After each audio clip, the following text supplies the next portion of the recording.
Ya, kita lanjutkan kembali perbincangan bersama dengan Catherine Vicencia, analis dari MNC Sekuritas Pemirsa. Mbak Katie tadi sudah disampaikan begitu. Memang kalau kita sudah mendengar, membaca begitu, memang data-data makroekonomi yang sudah dirilis oleh pemerintah, baik neraca perdagangan, kemudian realisasi investasi yang baru saja disampaikan, ini kan mengalami pertumbuhan yang positif begitu. Tapi kenapa masih belum bisa menggerakkan market khususnya di pasar modal dengan kenaikan yang juga signifikan begitu, Mbak Katie?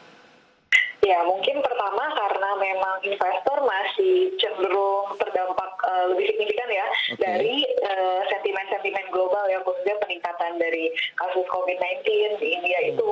Nah, kalau misalkan secara jangka panjang sebenarnya untuk dari peningkatan investasi ini, apalagi dari penanaman modal asingnya ya, yang meningkatnya cukup signifikan sebenarnya 14% secara year on year, itu cukup bagus ya untuk jangka panjang karena memang nanti akan mendorong dari penguatan nilai rupiah kita. Nah, kemarin kita juga udah lihat sih sebenarnya dari penutupan nilai tukar rupiah kita juga sudah menguat kembali ya ke level 14.485. Jadi udah kembali di bawah level 14.500 gitu.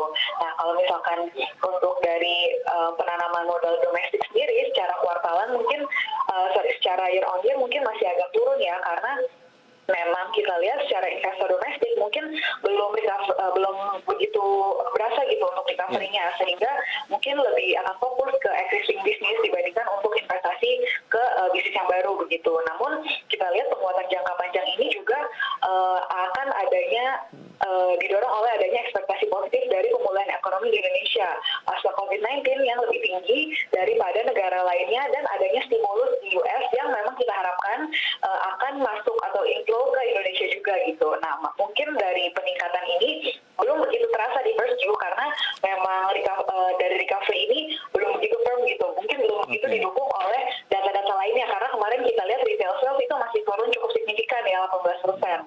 Nah, mungkin ketika nanti kita udah mulai melihat tanda-tanda recovery-nya dari makroekonomik data kita, nah itu mulai akan mendorong dari IHSG sendiri.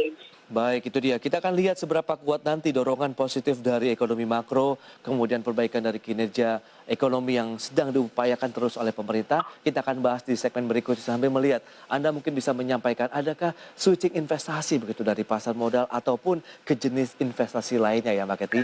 Baik, pemirsa Oh jangan ya. beranjak dari tempat Anda. Kami masih akan segera kembali.